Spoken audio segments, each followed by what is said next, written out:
Astro দিশা। এই জ্যোতিষী সাবজেক্টটাকে কেউ কোনোদিন অথেন্টিক সাবজেক্টের মর্যাদা দেবেও না। তার কারণ কি, জ্যোতিষের যে আলোচনাগুলো হয় বা যে বিষয়ের ভেতর দিয়ে জ্যোতিষ গমন করে সাবজেক্টটা, এই সাবজেক্টে মানুষের অতীত, ভবিষ্যৎ, বর্তমান জানা যায়। তো এটা যদি অথেন্টিক হিসেবে মর্যাদা দেওয়া হয় তাহলে মানুষের প্রাইভেসি নষ্ট হবে, আর তাতে সমাজে শান্তির চেয়ে অশান্তি আরও বৃদ্ধি পাবে। যার জন্য এটা দেওয়া সম্ভব নয় আর দেওয়া হয়নি। কিন্তু যেহেতু এই সাবজেক্টটা মানুষের অতি আদিম যতগুলো সাবজেক্ট ছিল বা প্রাচীন যত সাবজেক্ট ছিল তার মধ্যে অন্যতম, এবং এই সাবজেক্টের উপর দাঁড়িয়ে আমরা গণনা করতে পারি যে আমি কে, কোত্থেকে আসছি, বা আমার আগামী দিন কেমন যাবে, ভবিষ্যৎ কি, কিসের উপর ভিত্তি করে গঠন করব, বা কি পড়াশুনো করব, বা আমি কোন লাইনে গেলে সাফল্য পাবো, কোথায় ব্যর্থতা পাবো, অ্যাক্সিডেন্ট হবে কি হবে না, গাড়ি হবে কি হবে না, বাড়ি হবে কি হবে না, ইত্যাদি বিভিন্ন প্রশ্ন, বিভিন্ন একটা মানুষের নিত্য নৈমিত্তিক যা যা ঘটনা ঘটে, আমি বিশ্বাস করি সমস্তটা জ্যোতিষের শাস্ত্রানুসারেই ঘটে। এখন এই শাস্ত্র অনুসারে যেহেতু ঘটে, আমাদের বলতে হয়, শিখতে হয়, জানতে হয়। কিন্তু কে জ্যোতিষের সঠিক বলছে আর কে বেঠিক বলছে, এটা সাধারণের পক্ষে জানা সম্ভব না। যদি কারো জানার ইচ্ছে থাকে যে সঠিকটা কি বেঠিকটা কি, তাকে বিভিন্ন চ্যানেল দেখতে হবে। যারা আমার চ্যানেল দেখছেন বা যারা সাবস্ক্রাইব হয়েছেন তাদের অনেক অনেক ধন্যবাদ। আশা করি সঠিকটা দেওয়ার চেষ্টা করি। পুরোপুরি সঠিক দেওয়ার ক্ষমতা আমারও নয়, সেটা পরের এপিসোডে আলোচনা করব কেন নয়। একমাত্র কারণ কি, পৃথিবীতে একটা জিনিস জানবেন, যদি 500 কোটি লোক ধরি, 500 কোটি প্রত্যেকের ভাগ্য আলাদা, প্রত্যেকের ভাগ্য আলাদা। 1 সেকেন্ডের জন্মের এদিক ওদিকে ভাগ্য একটু হলেও পাল্টে যেতে পারে। কিন্তু তৎসত্ত্বেও অমুক রাশির এই ফল হবে, তমুক রাশির এই ফল হবে, আমরা সবাই বলি, আমিও বলি, আপনারা দেখছেন। এবং তার মধ্যে আমি গ্যারেন্টি দিয়ে বলছি মিলবে না, এটা হয় না, কিন্তু সবার মিলবে না। তবুও আমি ওখানে দশা, অন্তর্দশা আলাদা আলাদা করে বলি যে যাদের এই দশা চলছে তাদের ক্ষেত্রে এটা প্রযোজ্য, অন্যর ক্ষেত্রে নয়। কিন্তু কিছু কিছু অ্যাস্ট্রোলজার আছেন ইউনিভার্সালি বলে দেন আর কি। আমি বলবো যে 4টে যে আমাদের লম্বা সময় ধরে এক একটা স্প্যানে থাকে, সেই 4টে প্ল্যানেটের মহাদশা বা অন্তর্দশা যাদের চলছে তাদের কি ফল হবে, কর্কট লগ্ন, রাশি নয়। কিন্তু আবার বলছি, রাশি দেখে কখনো ভাগ্য বিচার হয় না। যারা বলেন তারা কিচ্ছু জানে না, কিচ্ছু জানে না, জ্যোতিষ পর্যন্তই জানেন না। একমাত্র লগ্ন দেখেই বিচার হয়। আপনি যে কোনো অ্যাস্ট্রোলজারের কাছে গিয়ে যাবেন, জিজ্ঞেস করবেন প্রথম ভাব কোনটা, উনি নিজেও বলবেন যে লগ্ন ভাব হলো প্রথম ভাব। তাহলে রাশি দেখে কিভাবে বিচার হয়? আপনার প্রত্যেকটা ভাব এক একটা ভাবকে ইন্ডিকেশন করে এবং তার রেজাল্ট আলাদা আলাদা হয়। তাহলে রাশি দেখে প্রেডিকশন হচ্ছে, রাশি দেখে গণনা চলছে, পুরোপুরি মিথ্যের উপর দাঁড়িয়ে রয়েছে। তো যাই হোক, ওই চর্চা পরে হবে। এখন আমরা শুরু করি আজকের মেন আলোচনা, কর্কট লগ্ন। কর্কট লগ্নের কেমন যাবে, কাদের কাদের ক্ষেত্রে? বৃহস্পতির দশা যাদের চলছে, রাহুর দশা চলছে, কেতুর দশা চলছে এবং শনির দশা যাদের চলছে, এই 4টি মহাদশা যাদের চলছে, তাদের কর্কট লগ্ন কার ক্ষেত্রে কেমন যাবে, সেটাই হলো আজকের বিষয়। আসছি আলোচনায়।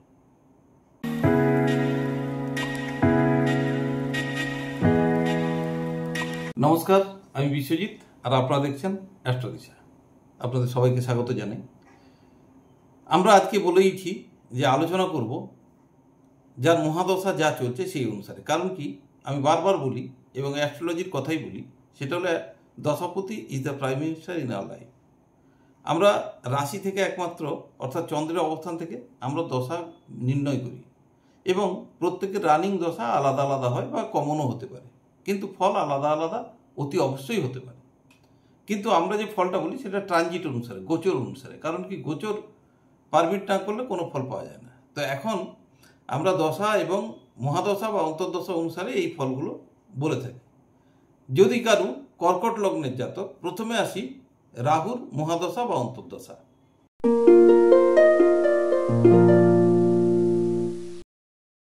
রাহুর মহাদশা বা অন্তর্দশা যাদের চলছে তাদের ক্ষেত্রে কর্কট লগ্ন আগামী 3-12-25 পর্যন্ত যে ফল পাবেন। কেন 3-12? কারণ কি, রাহু বৃহস্পতির নক্ষত্রে 3-12 পর্যন্ত থাকবেন, তারপর রাহু নিজের নক্ষত্রে যাবেন। তো যতদিন ওই নক্ষত্রে অবস্থান করবেন ততদিন রাহু যে যে হাউসগুলোর ফল দেবে সেটা হলো 2, 6, 7, 8 এবং 9।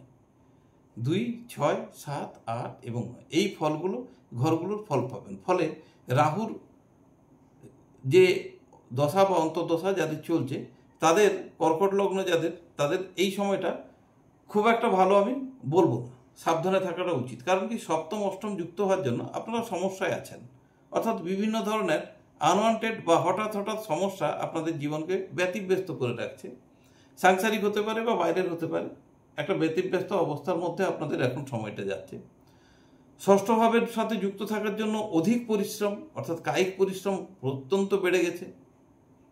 6, 8-এর সাথে যুক্ত থাকার জন্য টাকা, অন্যের টাকা ভোগ করা বা লোন নেওয়ার মতো একটা পরিস্থিতি তৈরি হচ্ছে, কিন্তু 11 না থাকার জন্য সেই টাকা আশানুরূপ হচ্ছে না। নবমের সাথে যুক্ত হওয়ার জন্য কর্মের ক্ষেত্রে একটা দ্বিধাদ্বন্দ্ব চলছে, অর্থাৎ অনেকেই এই সময় কর্মহীন হওয়ারও যোগ রয়েছে। যারা স্বাধীন প্রফেশনে আছেন তাদেরও আশানুরূপ কোনো ফল এই সময় কিন্তু হচ্ছে না, যদিও আর্থিকভাবে এই সময়টা খারাপ না, ভালোই, কিন্তু কারুকে ধার বা সাহায্য এই সময় করতে গেলে সে টাকা ফেরত আসবে না ধরে নিয়েই করা উচিত। এই হলো মোটামুটি রাহুর দশা বা অন্তর্দশা যাদের চলছে তাদের এই দিকগুলো থেকে সাবধান হওয়াটা খুব জরুরি। কতদিন পর্যন্ত? 3/12/2025 পর্যন্ত।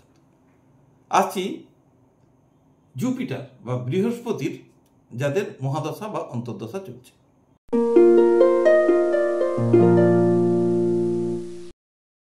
বৃহস্পতি মঙ্গলের নক্ষত্রে অবস্থান করছেন। মঙ্গলের নক্ষত্রে অবস্থান করে থাকবেন 13/6/25 পর্যন্ত, অর্থাৎ জুন মাসের 13 তারিখ পর্যন্ত। এই সময়কালে বৃহস্পতি মঙ্গলের নক্ষত্র থেকে যে যে ঘরগুলোর সাথে যুক্ত হচ্ছেন সেটা হলো 1, 5, 6, 9, 10 এবং 12। আমি সবসময় প্রেডিকশনে দেখবেন ঘরের নাম্বারগুলো বলি, কেন বলি?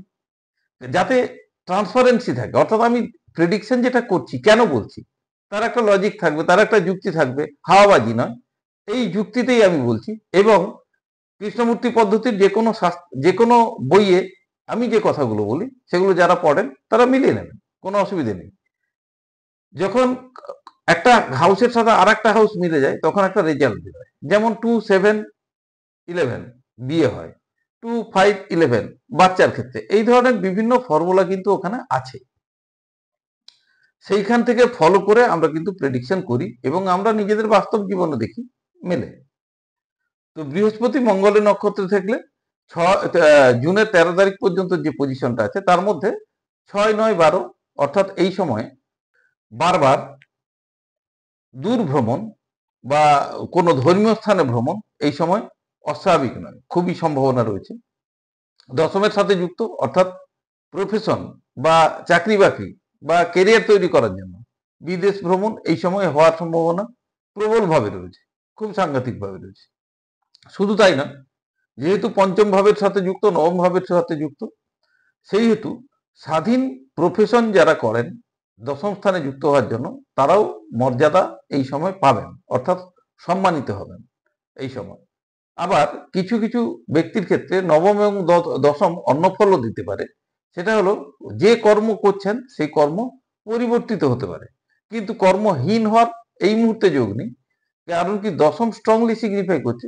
ফলে আপনাদের ক্ষেত্রে এটা হবে, অর্থাৎ আপনাদের কর্ম পরিবর্তন এই সময় হওয়ার একটা সম্ভাবনা প্রবল। ষষ্ঠ ভাব যুক্ত আছে প্রথম ভাবের সাথে, ফলে এই সময় শরীরের দিকে অধিক মাত্রায় যত্ন নিন, কারণ কি এই সময় শরীর আপনাদের খারাপ হওয়ার সম্ভাবনাও রয়েছে, যদিও সেটা মারাত্মক কিছু না, ফ্যাটাল কিছু হবে না। কারণ কি পঞ্চম ভাব এই সময় ভাইব্রেট করছে, অর্থাৎ আপনারা খুব তাড়াতাড়ি কিওর হবেন, কিওরেবল ডিজিজ আসতে পারে, যার জন্য পঞ্চম ভাব আছে।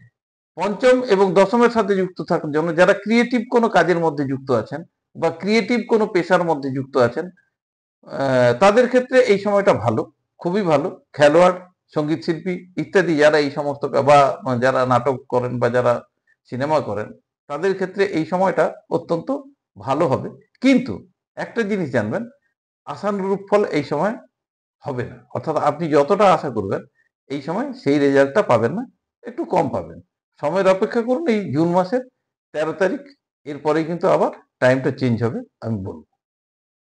এরপর আসছি কেতু, অর্থাৎ কেতুর মহাদশা যাদের চলছে।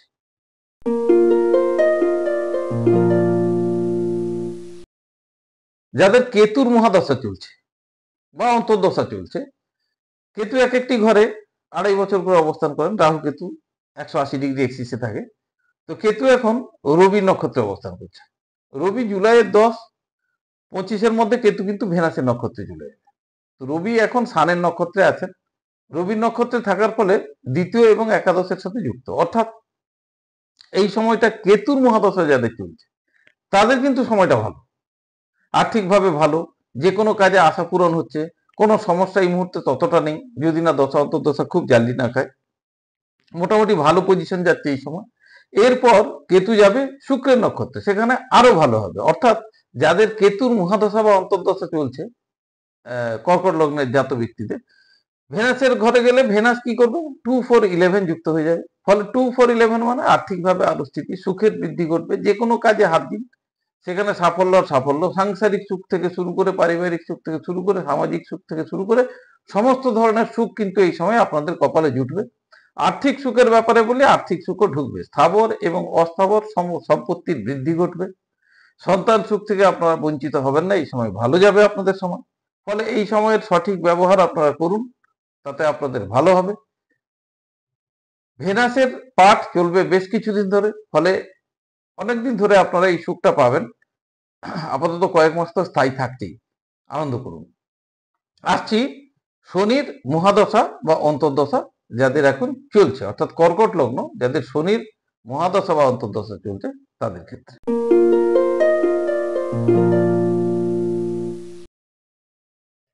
যাদের শনির মহাদশা বা অন্তর্দশা চলছে কর্কট লগ্নের জাত ব্যক্তিদের, তাদের শনি নক্ষত্রে আছে, অনেকদিন থাকবেন। কারণ কি, শনি যখন যেখানে থাকেন তখন সেটা অনেকদিন ধরে দেন।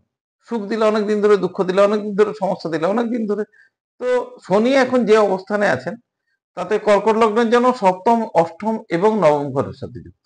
কারণ শনি সরাসরি মকর সপ্তম, তারপর কুম্ভ অষ্টম, এবং শনি অবস্থান করছেন মিনে, অর্থাৎ নবম। এই সপ্তম, অষ্টম, নবম, এটা জাতকের পক্ষে এখন সবচেয়ে ভালো অ্যাডভাইস আমি করব, যা করছেন কনসেন্ট্রেট করুন, করতে থাকুন। ফল আশানুরূপ পাবেন না, হাল ছাড়বেন না। কারণ কি, শনি কিন্তু বহুদিন ধরে ভোগায়, সেজন্য মানসিক স্থিতি বা মানসিক পরিবেশ তৈরি রাখুন। সপ্তম, অষ্টম বিভিন্ন সমস্যা এই সময় আসবে। এই যে বলে না, শনি একদম পুড়িয়ে পুড়িয়ে সোনা বানায়, ভুগিয়ে ভুগিয়ে তাকে শিক্ষা দেয়। এই শনির দশা বা অন্তর্দশা যাদের চলছে তাদের তখন এখন সেই হাল। অর্থাৎ বিভিন্ন জিনিস নতুন নতুন করে সমস্যা সামনে আসবে, আর সেই এক একটা সমস্যা আপনাকে পুড়িয়ে ছাই করে দেবে, আবার সেখান থেকে ঘুরে দাঁড়াতে হবে। এই যে পাঠটা চলছে আগামী বেশ, আমার তো প্রেডিকশন বলছে যে শনি মনে হয় ছাড়বে প্রায় 8 মাস পরে। তো এই দীর্ঘ সময়টা হাল ছাড়বেন না, সাবধানে হ্যান্ডেল করুন। অনেক সমস্যা কিন্তু কর্কট লগ্নে জাত ব্যক্তিদের ক্ষেত্রে, শনির মহাদশা বা অন্তর্দশা যাদের চলছে তাদের এই সময়টা কিন্তু প্রচন্ড টাফ টাইম হবে। আমি কোনো ভালো খবর দিতে পারছি না, ফলে আপনাদের অনুরোধ করব, ধৈর্য ধরুন। শনি ভালো দেবে, যখন ভালো দিতে শুরু করবে তখন কিন্তু ছপ্পর ফাটকে দেগা। ধৈর্য রাখুন, যে কাজে আছেন সেই কাজটাতে ফোকাস করুন। কষ্ট হবে, সমস্যা আসবে, কিন্তু হাল ছাড়বেন না। আবার বলছি, হাল ছাড়বেন না। শনি কিন্তু এই সময় পরীক্ষা নেবে আপনাদের, আর সেই পরীক্ষায় উত্তীর্ণ হওয়া চাই। কমেন্ট বক্সে কমেন্ট জানাবেন। আজকে এই 4টে মহাদশা বা অন্তর্দশা যাদের চলতে সেটা বললাম, বাকিগুলো বললাম না। কেন বললাম না? কারণ কি, বাকি যে মহাদশা চলে, বাকি যে প্ল্যানেট গুলো 9টা আছে, বুধ, রবি, এরা এত ফাস্ট মুভিং প্ল্যানেট, ট্রানজিটে আপনি যখন প্রেডিকশন করবেন তারপরের দিন চেঞ্জ হয়ে যাচ্ছে চন্দ্র। ফাস্ট মুভিং প্ল্যানেটের ক্ষেত্রে প্রেডিকশন করতে গেলে ওই প্রেডিকশন আপনার কাছে পৌঁছানোর আগেই চেঞ্জ হয়ে যাচ্ছে। ফলে কি, এগুলোতে আপনাদের স্থায়ী কোনো দুঃখ বা স্থায়ী কোনো সুখ থাকে না, কন্টিনিউ ঘুরতে থাকে এবং দশা অন্তর্দশা অনুসারে চলতে থাকে। আর ট্রানজিট বিভিন্ন ঘটনা ঘটাতে থাকে, যেগুলো আমরা প্রেডিক্ট করে ওঠার আগেই ঘটে যায়। ফলে সেগুলো করলাম না। এইগুলো অনেকদিন ধরে থাকে, এক একটি প্ল্যানেট এক একটি জায়গায় অনেকদিন ধরে থাকে, যার জন্য এগুলো করলাম। আসছি পরের এপিসোডে অন্য কোনো টপিক নিয়ে। ভালো থাকবেন, শুভরাত্রি।